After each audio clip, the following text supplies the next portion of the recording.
अस्सलाम वालेकुम students. Dominance relation का सेकंड रिलेशनशिप डिस्कस करेंगे जो कि है इनकम्प्लीट डोमिनेंस।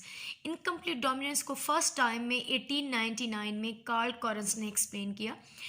एक एक्सपेरिमेंट के थ्रू, एक क्रॉस के थ्रू उसने स्टेटमेंट्स प्रोवाइड की, जिसमें सबसे पहले उसने एक प्लांट लिया, 4 o'clock प्लांट। इस प्लांट पर 2 कलर के फ्लावर ग्रो करते थे, एक रेड कलर का फ्लावर, दूसरा वाइट कलर का फ्लावर। यानी कि इस एक प्लांट में दो तरह के, एक ट्रेड जो फ्लावर कलर था उसमें 2 तरह की अपीयरेंसेस होती थी। एक प्लांट वो जिस पे रेड कलर के फ्लावर ग्रो करते थे, एक प्लांट वो जिस पर वाइट कलर के फ्लावर ग्रो करते थे।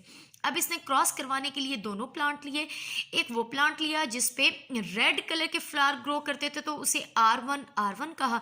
दूसरा प्लांट लिया क्रॉस के लिए जिस पर वाइट कलर के फ्लावर ग्रो करते थे, जिससे उसने नाम दिया R2 और R2।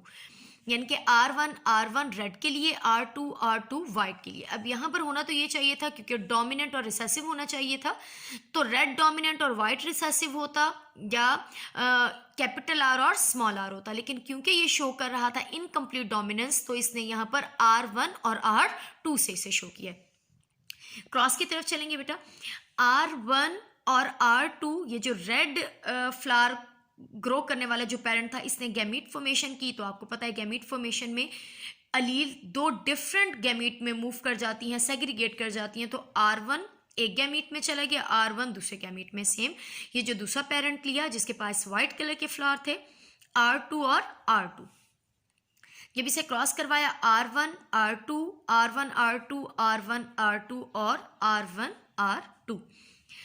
होना ये चाहिए था कि जैसे मेंडल एक्सप्लेन करके गया था, मेंडल का फर्स्ट लॉ, उसमें रेशो बनता था 3:1, यानी कि 3 डोमिनेंट होने चाहिए थे, एक रिसेसिव होना चाहिए था। लेकिन क्योंकि यहाँ पर कोई डोमिनेंट नहीं था, कोई रिसेसिव नहीं था, तो दोनों ने ही खुद को आप कह सकते हैं एक्सप्रेस नहीं किया। और जो कलर अपीयर हुआ फ्लावर का, यानी कि ये जब क्रॉस करके जो इनके बेबीज थे, तो इन पर जो फ्लावर ग्रो किए, ना वो रेड कलर के थे ना वो वाइट कलर के थे, बल्कि वो पिंक कलर के फ्लावर थे। ये रिलेशन है इनकम्प्लीट डोमिनेंस। होना ये चाहिए था कि या प्रॉपर रेड होते या प्रॉपर वाइट होते, आप जिसे डोमिनेंट या रिसेसिव कह सकते थे। लेकिन यहाँ पर दोनों ने ही खुद को प्रॉपर शो नहीं किया है। यानी कि हाफ शो हुआ है R1 जो कि रेड कलर का था, हाफ शो हुआ है R2 जो कि वाइट कलर का था। तो जो फ्लावर की कलर की, यानी कि जो ऑफस्प्रिंग में फ्लावर ग्रो किए, उनका कलर हो गया था पिंक। सेम अब जो कॉरेंस थे, उसने F1 को F1 के साथ, सॉरी बेटा यहाँ पर F1 होना चाहिए था जी, तो F1 को F1 के साथ क्रॉस किया। R1 R2 जो कि रिजल्ट रहा है, उसी को क्रॉस किया R1 R2 के साथ। जब इसका क्रॉस बनाया तो यहाँ पर सबसे पहले जो 2 पेरेंट्स थे उनमें गैमीट्स की फॉर्मेशन हुई, R1 R2 R1 R2। R1 R1 के साथ क्रॉस किया तो रेड कलर के फ्लावर ग्रो किए R1 R2 के साथ, फिर R1 R2 के साथ और R2 R2 के साथ। तो जो फिनोटाइप यहाँ पर ग्रो किया, या आप कह सकते हो शो हुआ, एक्सप्रेस हुआ, वो एक रेड था, 2 पिंक थे और एक वाइट था। रेशो बिल्कुल मेंडल के फर्स्ट लॉ की तरह है, जिसमें जीनोटाइप है 1:2:1। लेकिन यहाँ पर आप देख सकते हैं कि इनकम्प्लीट डोमिनेंस में जो फिनोटाइप है वही जीनोटाइप है। अदरवाइज जो मेंडल का फर्स्ट लॉ था, लॉ ऑफ सेग्रीगेशन, उसमें 3:1 फिनोटाइप था, 1:2:1 जीनोटाइप था।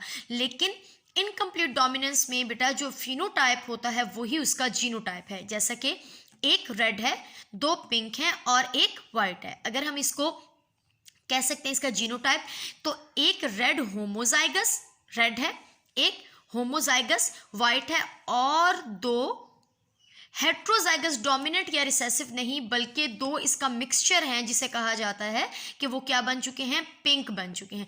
इसी को कहा गया है इनकम्प्लीट डोमिनेंस। इनकम्प्लीट डोमिनेंस का प्रोसीजर क्या होता है, ये सबसे पहले कार्ल कॉरेंस ने ही एक्सप्लेन किया। इसका मतलब ये है कि जब 2 अलील होती हैं, जैसा कि यहाँ पर हमने रेड और वाइट की ली, तो दोनों में से खुद को कंप्लीटली कोई भी एक्सप्रेस नहीं कर पाती है और दोनों का ही मिक्सचर होता है। लेकिन आप यहाँ पर सिर्फ डोमिनेंस क्यों कह रहे हैं?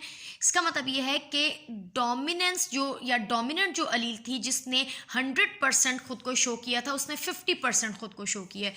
तो 50% किसने खुद को शो कर लिया? रिसेसिव ने शो किया है। तो जो बनने वाला ऑफस्प्रिंग है वो दोनों का ही मिक्सचर बन गया है। जैसा कि रेड और वाइट कलर के फ्लावर का जब क्रॉस करवाया गया इन प्लांट्स का, तो बनने वाले किस कलर के अपीयर हुए? पिंक कलर के अपीयर हुए। इसे कहा जाता है इनकम्प्लीट डोमिनेंस।